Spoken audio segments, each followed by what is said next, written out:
I'm a waiter in college. That's how I make money. Lovesac never made money. It sucked all my money. We've never made any money at Lovesac. I've got these jobs waiting for me in China as an executive. But when I started telling people I was going to close Lovesac down, they're like, no, you can't close it. I love my Lovesac. My kid jumps on it, blah, blah, blah. Entrepreneurs are intuitive. And if you have any intuition that you should keep going, you just keep going. And even though you can't see the end, and even though like the world is destroying you, we're going toward $1 billion in sales and beyond. We're there. What you need is you need people to start thinking differently. So our stated purpose at Lovesac, and the reason I'm still amped about this, flipping 26 years later, is because welcome to the podcast, where we introduce you to incredible humans who share their journeys with the mission to inspire you to harness your own inner tenacity to drive your life and career forward. And now, your host, Adam Posner.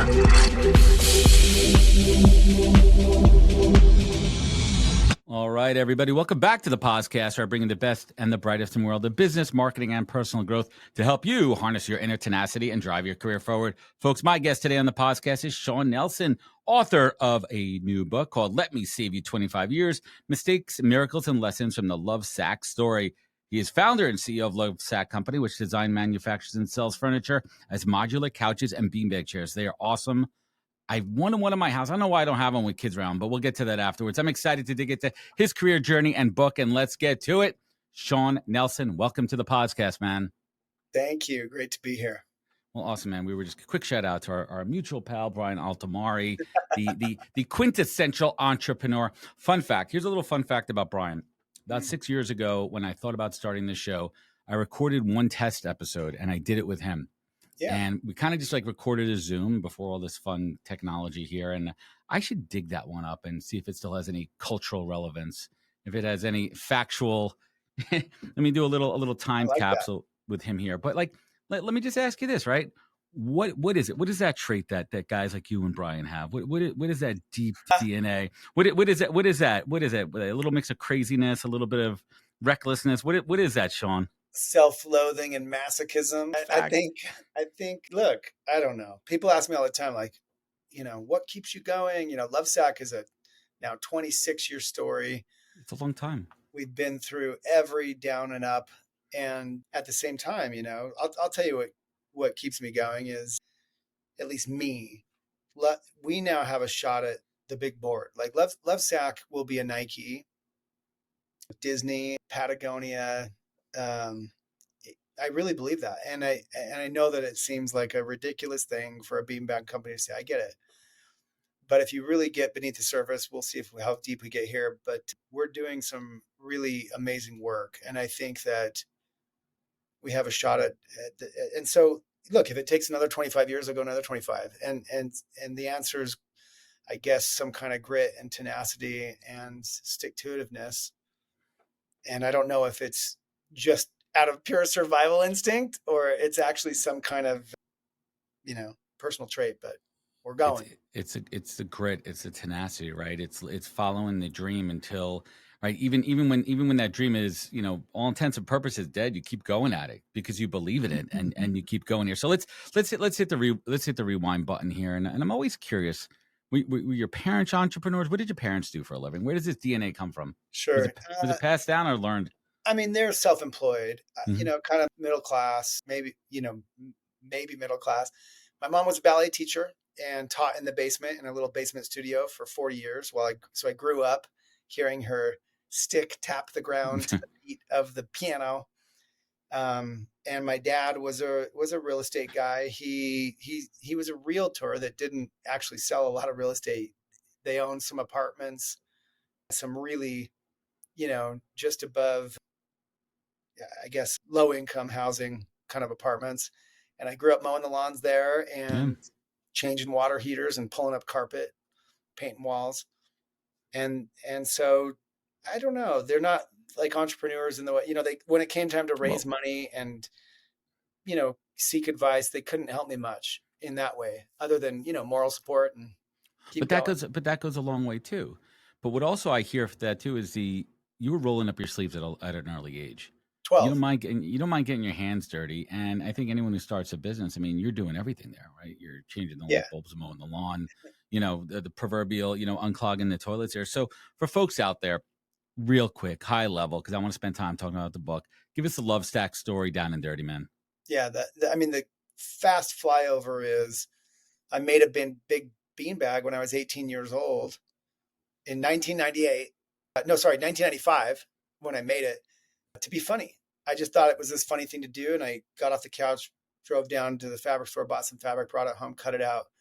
Couldn't find enough beads. Yeah. So I cut up camping mattresses and stuffed this thing. And everywhere I took it, everybody wants one. So fast forward 3 years, 98, founded a company because my neighbor kept bugging me to make them one after seeing it go up and down the street in the back of a truck. It would fill the bed of a truck, right? We'd take it camping. It was huge. Everybody wants one. So start the business, side hustle through college. 2001, opened our first store in a mall because none of the furniture stores would have us. We became a little bit popular locally. Furniture stores laughed at us. So we're like, okay, we'll open our own. And we didn't even know if people would come in. I mean, what do you do in a giant beanbag store? You sit down. But they did. And they sat down and they Come in and sit down.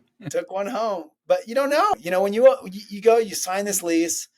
No one's ever walked into and we're in a high-end mall. Our neighbors are the Gap and Banana Republic and Pottery Barn and this little, I remember and they then said there's a beanbag store. It's like a Christmas pop-up, right? Like, what is this shit? yeah, no, that's exactly right. It was a Christmas pop-up. They said, just don't make us look bad. They were trying to fill spaces. And then we'll get a real, Tenant. customer. Yeah, tenant. And so, but we did so well in the first 90 days. Of course, they signed us onto a long-term lease. Look, we made it look good. We maxed out our credit cards again and tried to make it look good. It looked like a real thing. People came in, they wanted to franchise it out of the gate. We Really? started doing that. Oh yeah. We were franchising 90 days later. That's where do you think that market fit that you were filling was it there? Like this demographic for young people, families, like what? Oh my God, of all the years of beanbags, we've never had a beanbag so good, or was it never marketed the right way? Well, I mean, first of all, these weren't beanbags, right? They were giant.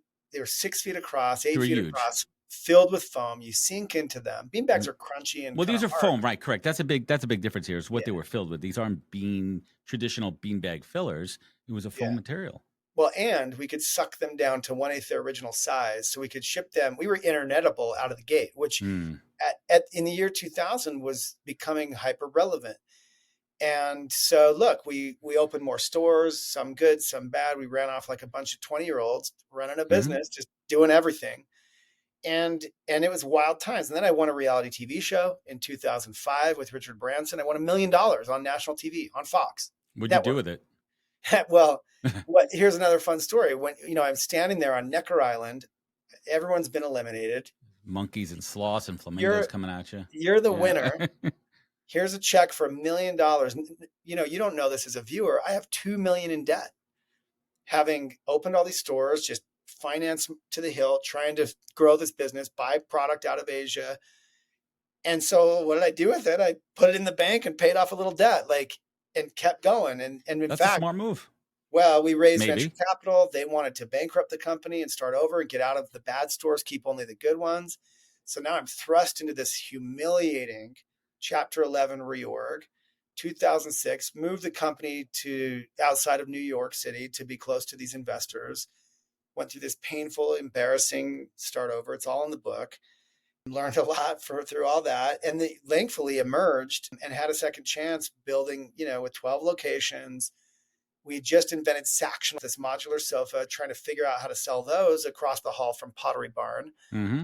Took a decade to figure that out. But then by 2015, Casper, Warby Parker, the whole DTC movement were like, holy crap, we have the best product for this emerging movement. And we've crushed it ever since. We took the company public in 2018 on 100 million in sales. Today, we're about 700 million in sales annually. Still the highest grower in the furniture category, even through these really tough post-COVID times. But we've got a lot of big stuff coming. And so Lovesack's now in a really cool place. We have a whole new design philosophy that came out of all this we'll get to. And I think we got a shot at building something huge. Dude, I mean, it's so crazy too. I mean, take it back. I mean, you guys are in your mid-20s. You don't know what the hell you're doing there. How did I mean, I can only imagine. Like, I mean, listen, I'm not gonna answer. What if you knew this now when you were that age? No, no, no. Like, I could only imagine the chaos going on there. But who did you lean on? Did you have that one trusted advisor? Did you have someone whispering in your ear that was guiding you down this path of evaluations and numbers and stores and everything? Or you guys just said, "Fuck it, we're just building this airplane as we fly, and we're gonna figure it out as we go." Oh yeah, that was our attitude. And in a lot of ways, it served us really well. I think one of the funniest things about Lovesac even today is that I don't hire anybody from the furniture category. Like, and we're a pretty sophisticated company now, public company, 2,000 employees, 400 in corporate.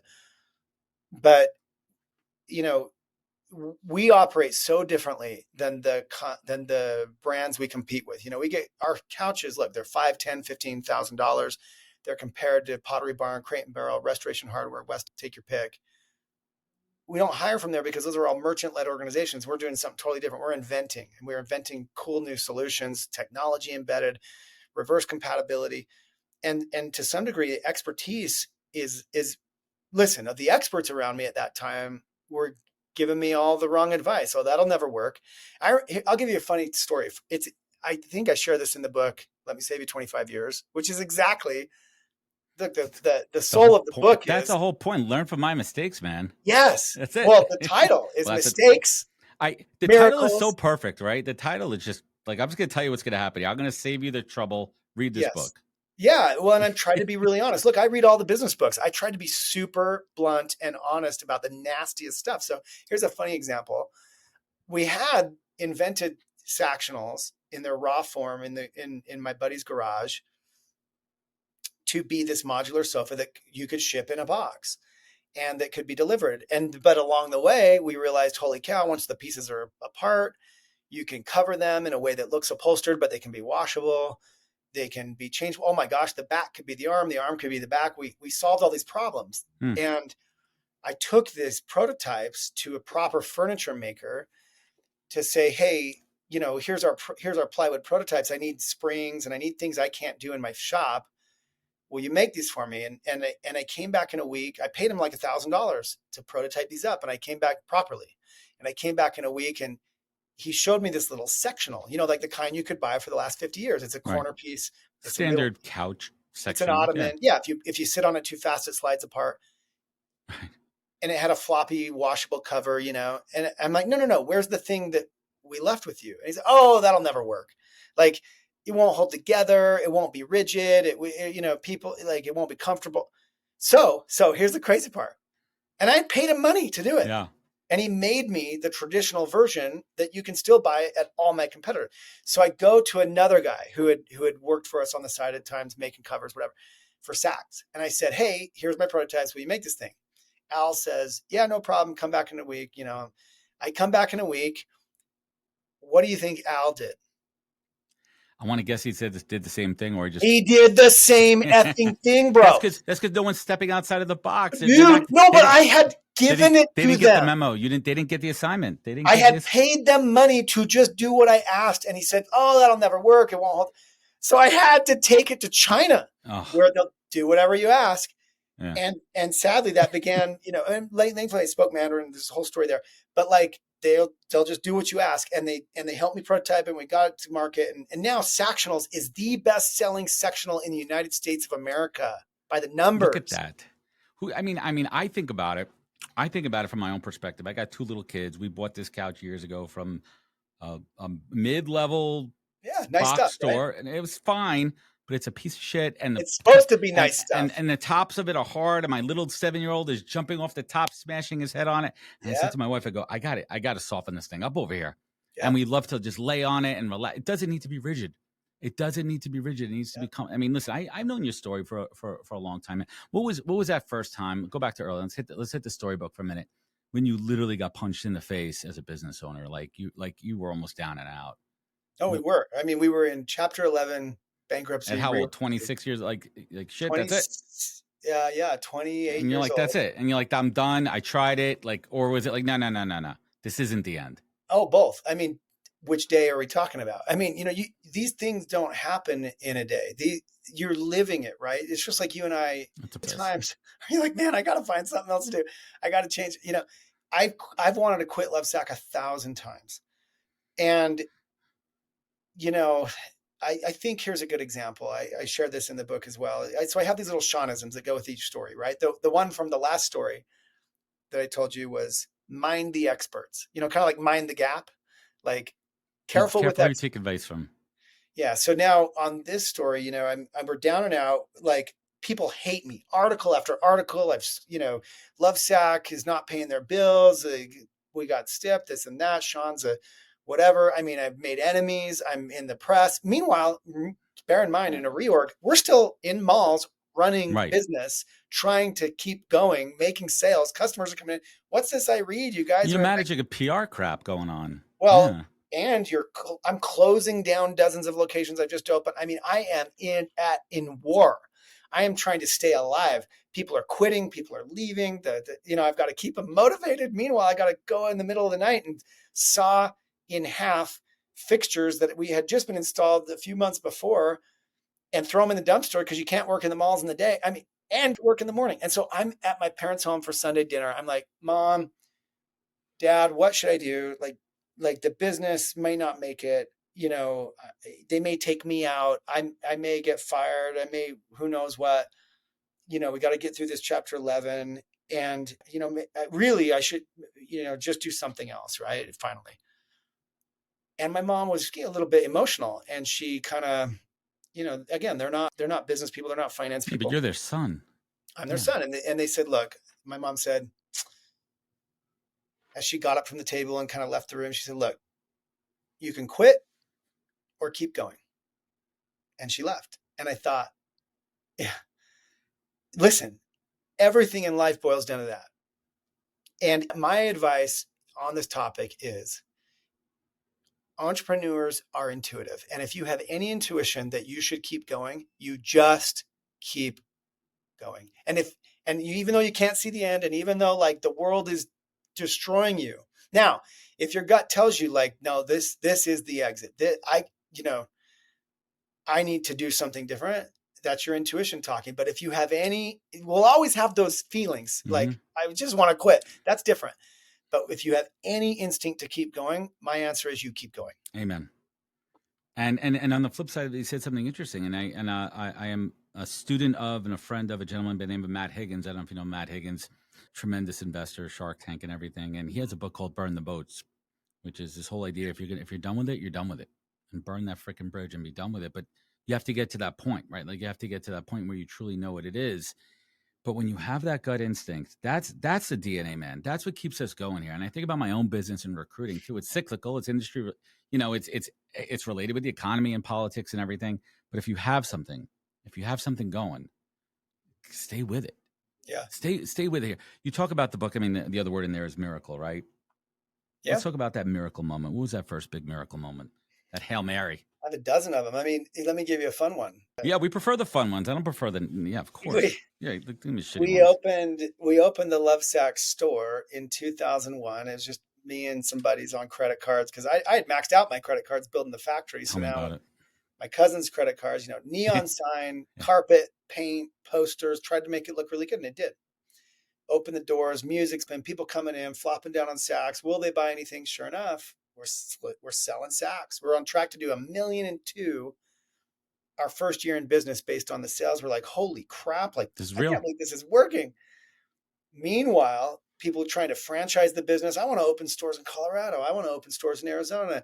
No problem. I'm talking to lawyers. We're starting to franchise. One hiccup. We don't have the trademark nationally for Lovesac. Ooh, not nationally. We're registered as a business in Utah called Lovesac and whatever. But I don't have the national trademark, and it's been registered since 1978 and renewed, regularly every few years since then. And so we're thinking of here we've got people trying to buy the rights to this business and but take you don't even own the name. They want to write me a check. They don't know that. They see this business called Lovesac neon sign, and I've got to break the news to them. We get through Christmas, sales are good. We're wrapping up our franchise documents, and I got to break the news to these prospective franchisees, like, sorry, we're changing the name to whatever. And by the way, part of our success has been this name. Like it or hate it, you're not forgetting it. That's your name. You know, I mean, it's a name that I get it. we sold more hoodies than we did sacks in the beginning. Just really, just because the merch, people love merch. Yeah. Okay, so the year rolls over. We're trying to get this franchise business going. We want the money. We want to fund our business that way. And I said to my attorneys, well, just check one more time. And at that rollover of the new year, our first 60 days over that Christmas business, the name had gone fallow. We grabbed it for $250 at uspto.gov. Buy. Put in cart. 20 years of registrations. It's a miracle. It's a Christmas miracle, my friend. It is a Christmas miracle. I mean, and by the way now, you know, like we get our ticker on Wall Street is LOVE. That's an amazing ticker. I don't know how that wasn't taken. That same story, bro. Like it was taken. And we had to turned over. We had to get, you know, it was another one of these miracle stories. And my point being, look, these are the miracles that keep me going. We talk about what keeps you going. It's like every time I've wanted to quit 1,000 times. Every time I am really thinking about it and it's tempting to just get into the apartment business or do something easier, then that happens. And it's like, can't quit now. Like, even though it's hard. And you got to double down. You got to feel that in your gut, and you got to double down. So where does that double down come from? I mean, let's take a backtrack for a second here, and I'd love for you to give some advice to entrepreneurs out there. Do you have to seek outside funding? Do you have to seek VC money? No, unless you do. And I would have loved to not. And by the way, had I been smarter, had I read this book sooner, you read the book that you were going to write, of course. Seriously, like people ask me all the time. Let me give you an example that ties to this. So what's the biggest mistake you ever made, Shawn? Because we talk about mistakes, miracles, and lessons, right? In this book. I was a 20-something-year-old kid. I didn't grow, like when I moved the business to Connecticut, all my neighbors and friends were in finance. And I started to understand, this is later in my 30s, what finance was. But I grew up in Salt Lake City, Utah. I didn't know what finance was. I didn't know that there were people standing in line to give me money to grow my business if all I had was one or two really good concepts working. So what did I do? Not knowing that was possible, the first store made money. I took the money out of the drawer. I ran off to California. I signed another lease, and it was terrible. Now, the one after that was good. The one after that was terrible. Yeah. And I made all these mistakes trying to grow my business, not knowing that there were other ways to finance the business. Do you need to take outside capital? Of course not. It depends how you want to grow and how fast you want to grow. I was trying to go fast. I was a dumb 20-year-old. You go fast. You're trying to make shit happen, right? You're just trying to make things happen. Because you think that's the way. I just need to build and grow and expand. Well, yeah, more will. But the problem is, right? Like, was I a maven of merchandising? Was I a retail savant? Of course not. I had one store that happened to go right. What I should have done is stand in the corner, like hired some help instead of working on the floor, stood in the corner, really figured out why this is working. Was it the location? Was it the music? Was it the placement? Was it the co-tenancy? Was it Salt Lake City? Was it the good will what was working? Right. Like, what was it?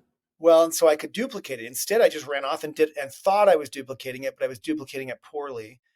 And then that forced me into a position where I needed outside capital. And then loans turned into venture capital. Then venture capital turned into a reorg. Then the reorg turned into more venture capital, turned into private equity. Thankfully, we survived it, came out the other end, now a public company. And I love being a public company, but it was 2 decades of craziness to get there. Hey everybody, Adam here from the Podcast. Today's podcast is brought to you by the team at Fountain. Fountain is your full-service frontline workforce management platform. I have to tell you, Fountain's offerings are some of the most robust I've seen for any product in the space. They offer full solutions for hiring, managing, and retention. They are truly a one-stop shop focused on the frontline workforce. They also create informative content using their data. For example, they analyze a bunch of data from their fast food chains and created a trend report you could download now on their website. They also have a new ebook out called Frontline Voices. There's a lot to dive into. Certainly check it out. And you could learn more at fountain.com, linked in the show notes. Thank you. How'd you learn Mandarin? Was that necessity? Okay, was that necessity? I literally wanted to go. I wrote a note here. I wanted to go back to that. First of all, my 7-year-old loves Dr. Pepper. It's such an acquired taste, Dr. Pepper. It's not I don't mind it like once a year, but like how you drink like a lot of Dr. Pepper? Like, is that your thing? I just try not to eat all day because otherwise and so I just sip on Anyway, something. But back to Mandarin. We digress. well, maybe it's related to Dr. Pepper. I'm on these by the now, and I got to stop these bad boys. That's a whole. Let's talk about branding. Talk about branding. Yeah, they're amazing. They've done a great job. So Mandarin, that's before Duolingo, but it had to come out of I was necessity, a man. You were missionary. traveling to China, like get it. I grew up in Salt Lake City, Utah, as a member of the Church of Jesus Christ of Latter-day Saints. When we turn 18, we get to choose if we want to go be a missionary. I decided to do it. I had to sell my car to pay for it. We're volunteer. And I was called by the church to go to Taiwan, and I got to learn Mandarin Chinese fluently and do service and spread the gospel. And I became super fluent. Like I worked really hard. I learned how to read and write, all of it. Came back home, majored in it, even did business with Chinese up at the University of Utah.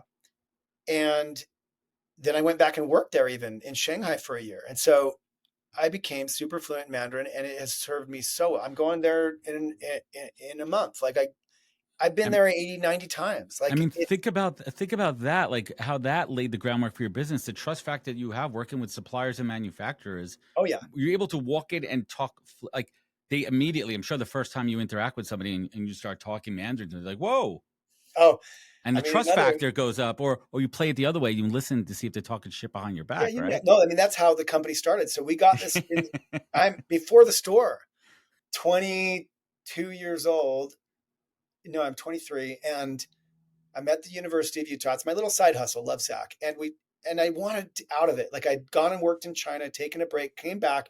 Business is still scraping along. And I'm like, guys, we've never made any money at Lovesac. Like I've got these jobs waiting for me in China as an executive. I'm graduating, in 3 months. Like a whole corporate career lined up, international business. Yeah, I got to get this monkey off my back. So, but when I started telling people I was going to close Lovesac down, they're like, no, you can't close it. I love my Lovesac. My kid jumps on it, blah, blah, blah.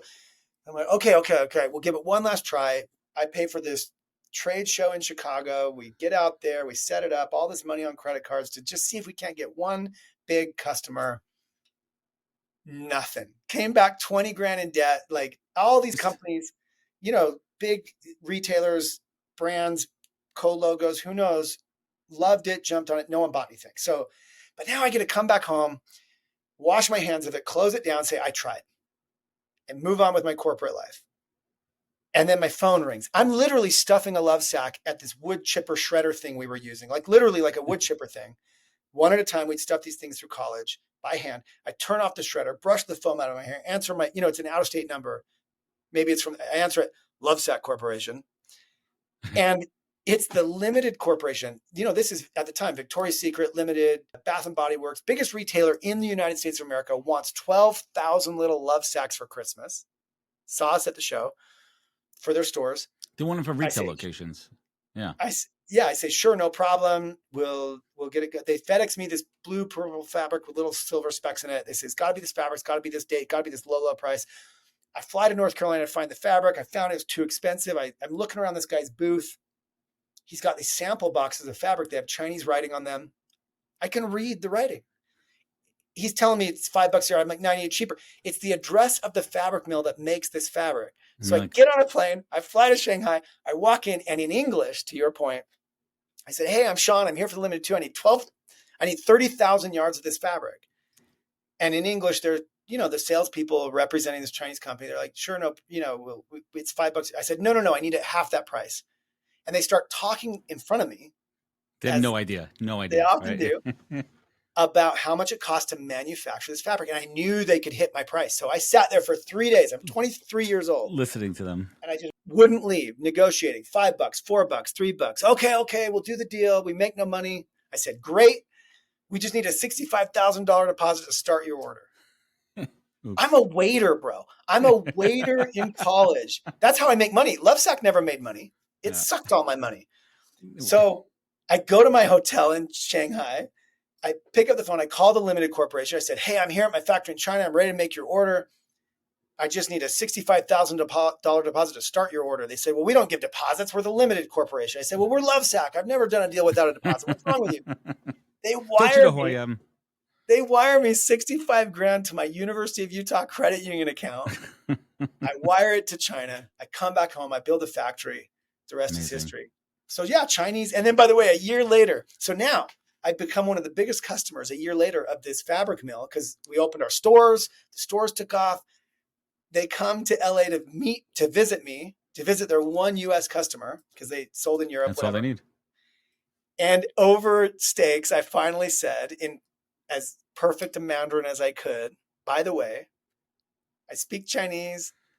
I've enjoyed doing business with you. It's been fantastic. And you could see like the last year of their life rewinding in their mind. Everything they've said. What have I Are said? they like, oh, he's so cute and handsome. I want to take him. I want to take him to dinner. Is he single? It was I can't even crazy. imagine what they were saying, right? Oh, dude, you'll get in an elevator in China and they will talk crap on you. Or they'll be complimentary. Like, oh, this guy's so tall. He looks like Tom Cruise. It's so fun. But how do you keep the straight face? It's just because you probably done it for so long. Oh, no, my favorite thing is then the elevator dings. And right before it dings, you'll say something to them in Mandarin. And as they're walking out, right? That's a crazy one. I love it, man. Like, so let me ask you a question. I want to wrap on the book. Who is this book for? Who should pick it up? Who should be reading it? Listen, anyone who's trying to do anything big and hard should read this book. Like, I have read all the business books. I love reading. I'm a huge book weirdo. And it's a unique book. I tried to write something that's different than all the ones I've read. And it's really honest. It's actually really short. It's half story, so it's funny and interesting, like some of these crazy things I'm sharing. And it's half me telling it like it is and what I should have done differently. And it's 25 little lessons over 25 years called Let Me Save You 25 Years. And it's pictures. I put in all my gritty, ugly pictures from the real days. So it's almost a coffee table book. That's great. I mean, it's a time capsule, man. Yeah. And it's true. Like, it is the real truth, as unvarnished as possible, good and the bad. And I wrote it for you. I love that, man. What's the best bad decision you ever made in business? In business, caveat in business. The best bad decision? Yeah. To get into the couch business. I mean, this is the initial decision. Furniture is like the dumbest category. I mean, it's large, it's big. I don't know what the margins are. It's competitive. Why is it so dumb? I mean, the industry, it's like a bunch of like good old boys, you show up in North Carolina and make all these design decisions for all these fans. It's just this good old boy. And then there's Lovesac. Lovesack's over here. We don't attend any of their events. We're the fastest growing furniture retailer in the United States for a decade now. We're just over here doing our own weird little thing. But it's fun. And it's a blessing actually, because it's kind of a traditional industry. It's been really rife for disruption. And by the way, now there's a lot of it going on. Like, your Instagram's loaded with all kinds of copycats to Lovesac. Thank you, Temu, right? Yeah. And it's a different day. But yeah. But here's the deal. I mean, when customers are out there looking to purchase a product, the real customers, not looking to just save a penny, you have the longevity and the reputation of the quality and the assurances that back it up. I mean, that's the difference. Right? Well, they could try to copy you all day long, and they may come in at a lower price point because they're using inferior products and materials. But at the end of the day, it's not the same. I think the best advice in this realm comes from Elon Musk. Like, we have all these copycats now at Lovesac, both for Sacs and Sactionals. Of course, their quality sucks compared to ours. I'll get to that. But, like Musk has said, it's like, look, I don't know. I'm just trying to build the best company I can. And as long as I do that, there's going to be people who like my stuff. And that's my point of view, right? Like competition will come, copycats will come. And what's cool about Lovesac today, and the reason I'm still going, and most people do not know this or understand it, because looking from the outside, we made good beanbags, we made really good couches, whatever. But really what happened is the Sactionals led us to this whole design philosophy. So as we observed, like, why are Sactionals ripping? It's because we accidentally kind of made a couch that you could have the rest of your life. I have Sactionals in my living room right now. Pieces, right? Because it's all pieces. You buy seats, you buy sides, you build anything you want. I have pieces that are 17 years old. They're older than my children. They are mated with brand new pieces. They're all made of solid hard wood. They last forever, right? The upholstery, the foam, it's all top quality. and I've recovered them 10 times for fun. And now they have stealth tech integrated. That's our surround sound system. All the recliner we just came out with a few weeks ago. You Ooh. can mate it up to all these. So what's my point? We invented this sofa you can have the rest of your life. And that led us to a design philosophy. We call it designed for life. That's things that are built to last a lifetime, because they are, but more importantly, designed to evolve as life changes. And now we are applying that philosophy to every category we can get our hands on. And I think we are building a brand that will be loved and trusted, because we're not here to BS you. Like, everyone knows this device in your pocket is literally eating itself every time you upgrade it. It's not even a secret. No. They don't even hide it, because what are you going to do about it? I'm going to buy another one. Bingo. Yep. Now, I'm the one, if I get the time on earth to stretch this brand that far, All right. I'll make these. And by the way, here's the funny thing. It'll probably never happen, right? They'll all be implanted in our brains by then. But let me test it. If I said to you, hey man, Adam, help me design one of these that's built to last, maybe a decade, who knows? But more importantly, could evolve with you as technology changes. You and I would both build a modular camera, make the battery pop out, blah, blah, blah. Change it. Or maybe they won't do it. Well, how about the simplest one? Who in their right minds put a piece of glass like this on something I could drop all the time? Like, why is it glass? Listen, don't we have bulletproof glass? Don't we? If I'm paying $1,500 retail for this, I'm not. But you would think we could put a man on the moon, but I can have a glass that doesn't break on my phone? Did we put a man on the moon? No. Well, that's a whole other podcast, and we'll Rogan it up in a little bit if you want. But here's the thing, Adam. It's not because we've somehow lost the technology to send men to outer space. Right. It's not because we've lost the technology to make a mattress that you could flip over when it starts to get tired. You think we forgot how to do that? These businesses, from cell phones to sofas, want your shit to wear out so they can sell you another one. Of course. And they all do it. And we are going to be the brand that says, we want you to have this as long as you possibly can. Buy it once. And bingo. And I know it sounds unlikely from a brand called Lovesac that started in beanbags, but that is why I believe we will build the world's most loved brand. It may take 25 more years. Love the passion. But I'm going to. And it motivates me. All right, give us some little alpha here. Outside of the realm of furniture, what's the next product extension? So we're very secretive, because we don't do a lot of things. Like, the competitors I compete with make rugs, lamps, bowls, baskets, decorative accessories, dog beds, forks and knives, candles. We are only interested in the stuff that matters to you. I don't know if you're going to make a candle that is going to last forever. No, that's my point. I'm going to leave all that crap to them. You take the candle category. I'm good. That's right, though. And I'm going to take the stuff that matters to you, Adam. So here's what we said. When you look at your home and your life, whatever, from your mailbox to your backyard fence, pick the biggest, most important stuff. And that's where we'll start. And how will we do it? I'm not even secretive about this. We will take that thing and we will make it built to last a lifetime and design it to evolve as you grow, as you shrink, as you get divorced, as you change, as you move, as you relocate. And because of that, the product will be better than the current cohort.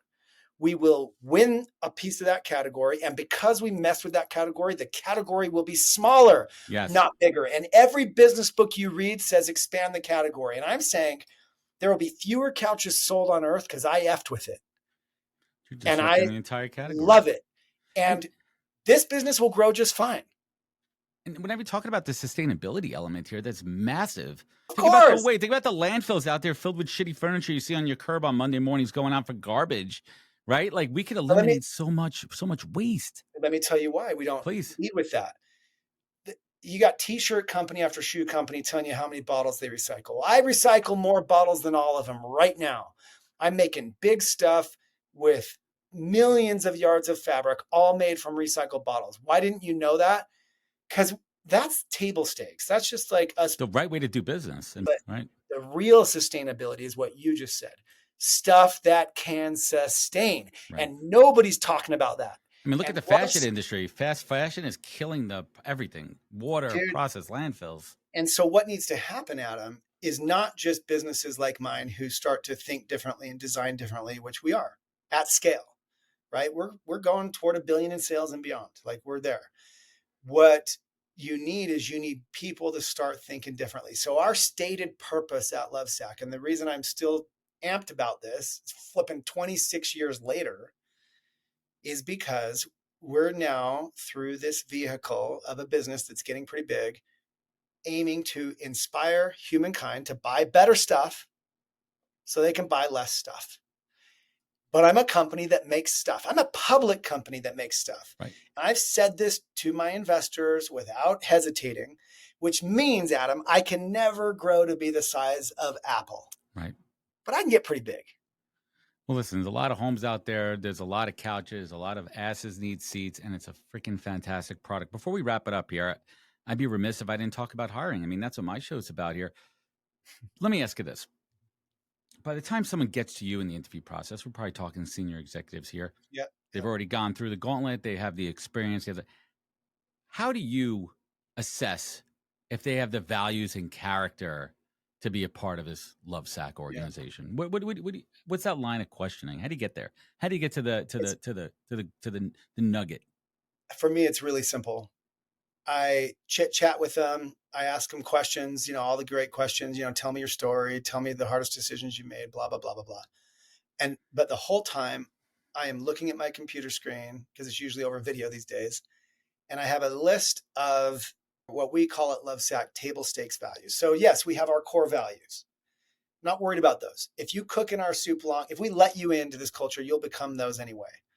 What I'm looking at is this separate list that we call table stakes values. In other words, like, this is the stuff that you need just to show up here, right? Table stakes.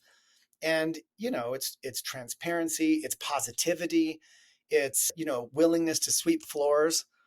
So it's for Lovesac, right? It's unique to us. And it's like, I don't know, 8 of them. And I'm looking at this person and I'm just screening. Because, by the way, they could have the best resume in the world. Like, we're so lucky to have you but they're a little bit of a downer, but they're really good. Now, what did I just tell you? Positivity, right? That's part of our culture. Not happening. Move on to the next one. So I'm screening using a finite set that we have determined is our table stakes, and I never do an interview without that in front of me. Screening for positivity. Let's bring it home here, Shawn. Screening for positivity. Well, that's one of them. What I'm saying is, I got this list of 8 things, and I'm looking for those things. And even if they check the boxes, functionally, if they're not kind of generally these 8 things over here, they're not going to survive. And every time I violate it, I pay the price. Every time I'm like, that hires costs money. Well, not just that, man. Listen, you don't usually know until 2 years in. Exactly. Like, especially with senior level roles, man. Because people are good interviewers. I was a great interviewer, but I sucked in many roles I worked in. Ask Brian that, right? Like, there was times, and you have to get to the true core of who somebody is in an interview where they're trying to be their best and they're trying to say the right thing. That you as an interviewer, you got to ask those. That's why the story format works. You get more context, right? You get feeling. I'm not judging them so much on what they say. I'm judging them on how they say it. And that's why these table stakes values are so valuable to me. And I encourage all my team to do that, because you got to keep the bad ones out. Like, bad hires will wreck your life. Like, it's sometimes we'll go months and months and months without hiring. It's painful, man. Like, you need to fill the role. You need to move on. But like, a bad cultural fit, even if they check the boxes functionally, will usually come back to haunt you. And sometimes even ends up in bad breakups and messy divorces. And, it's toxic. It's toxic. You got to stay away from that one. Shawn, what's keeping you up at night these days? I mean, look, this world is twisted and getting twisted around itself. And so obviously all the things happening in the macro economy are it's a constant barrage of threats and distractions. I try very hard to not let it keep me up. I do a lot of things personally to stay cool, stay calm, stay focused. But and then competition, because we've been successful, that's the curse of being successful. Everyone wants a piece. Of course. And it's easy for someone to come along with their, like, let me give you an example. Some of our copycats, they can't make our exact product. We have great patents, we protected it, etc. But they can make stuff that in a video kind of looks like the same. And they copy our video style and they copy our photography. Sometimes they even use our photography. And it's and yes, of course we can go after them. But like when there's 20 dumb little startups Doesn't in matter. who knows where using your own photography to sell copycat, it's hard. Anyway, but you go visit, for the few of them that even have a store or a showroom, you go visit and see their product that kind of looks like ours in a photograph. The fabric is paper thin. The wood is felt through the upholstery. And it's garbage. I mean, it's garbage. But in a photograph on Instagram, it looks exactly the same. And that's the weird world we live in today. Right. And then you're thinking about politics and tariffs and trade, because that's where it's all coming from here. And heavy is the crown, man. So let's bring it home here. Let's bring it home here. On paper, successful as it could be. You've hit highs. Well, you're doing pretty well, man. Like by traditional standards, you're doing well. But everyone's definition of success is different. Would you define success at 25 versus where you are now? Shawn Nelson, at this stage of your life, how do you define success? I define it by relationships.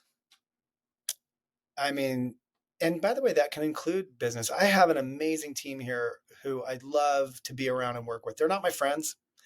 I don't hire any friends. I say it bluntly in my book, don't hire your friends. But they become my friends, and they look nothing like me. Every age, ethnicity, shape and size, background.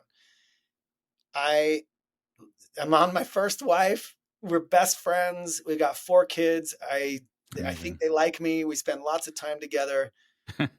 And I have a few close friends who I love as well. I define success solely by relationships. And look, it's hard in business because occasionally you got to let people go. You got to kick people out of the club. They're not pulling their weight. They're not, and those people usually are the furthest from understanding or admitting when they fall short. And so then they hate you and they hate your company and you don't represent the love that you preach. And that's hard because you try and even make an exit in a loving way, but it's still an exit. And people have a right to their own opinions as to why things happened. And they will usually protect their own ego, as they should, as human on earth. Right. So as I say in the first podcast of this second season that I'm on, it's also called Let Me Save You 25 Years. And my guest was Gary Vaynerchuk. And the topic was business is a contact sport. You're going to get beat up. You're going to beat up people accidentally. People are going to get hurt. This is not ping pong. And even if you don't mean to, eggs get broken making these omelets. And so, but let me put it this way. I have 0 enemies. I have nobody that I hold any grudge against or gripe. People that have done me flat out wrong, people that have sued me and taken things from me, I would still go to lunch with them. I probably have many people who consider me some kind of enemy over these 26 years in business, but I don't have any. Where does that come from? Inside? Where does that mindset? I'm just being honest. That's how I sleep. Well, how about? You know what I mean, though? I don't know where it comes from. I'm just telling you, like, my wife, by the way, I drive her crazy because she wants to hate people for me. She's like, can I hate them? I'm like, they're not so bad. They're just trying to, do their thing. They're just trying to do their thing. What if I told you, it's funny you mentioned Gary Vee and talk about the people on the way out.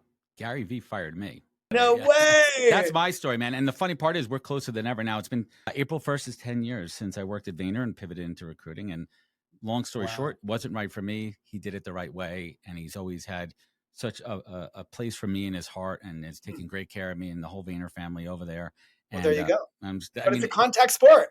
Listen, you're bouncing off each other. Self-awareness, I got let go because I wasn't doing what they hired me for. And I had this. I mean, it's as simple as that. Sparing you the details. Everyone who listens to this show knows a fucking story at this point. But that was the story, man. Last but not least here, and you kind of hit on it before. Let's see if you remember what you said. What is that single greatest piece of advice that you received, but you take action on every day? Came from my mom. Quit or keep going. Like, we face that decision when we wake up in the morning. You know what I mean? everything. And so just keep going in most things, just, and if you're going to quit, burn the boats, walk away and move on. And by the way, look at you, like we can have new beginnings. And Lovesack's had its own new beginnings, Love it. Better keep going. Where to keep going. This has been an awesome. I feel like I could talk to you for like 3 hours, man. But everyone out there, check out. Don't waste 25 years learning the hard way. Get Shawn Nelson's playbook for success. Order your copy of Let Me Save You 25 Years today using the link in the show notes. I'm sure you can find it on Amazon too. We're going to link up the book. We're going to link up his website. Where else? Anywhere else? Where do you like to engage? Are you like a TikTok? Are you a TikToker? No, I'm an Instagrammer. I DM with customers and friends and outsiders and employees all day long. So slide into my DMs. I'm Shawn of Lovesack. Let's hang out. Shawn of Lovesack. I want to thank you so much for joining me here. It's been an awesome conversation. Hang with me one moment as we sign off. Everybody out there listening, if this show meant something to you, leave a review, rating. It goes a long way. Sharing means caring. You know where to find out more at thepodcast.com. Follow us on all the socials linked up below. Remember, be good to yourself, be better to others, and catch us next week for another great episode of the podcast. Take care, everybody. Wisdom is forever, but for us, it's time to go. Thank you for joining us. Luckily, we'll be back with our next episode soon, jam-packed with more incredible humans. Thank you for listening, subscribing, and sharing. To join the conversation, search the podcast on LinkedIn. And to catch up on past episodes and more info, please visit www.thepodcast.com.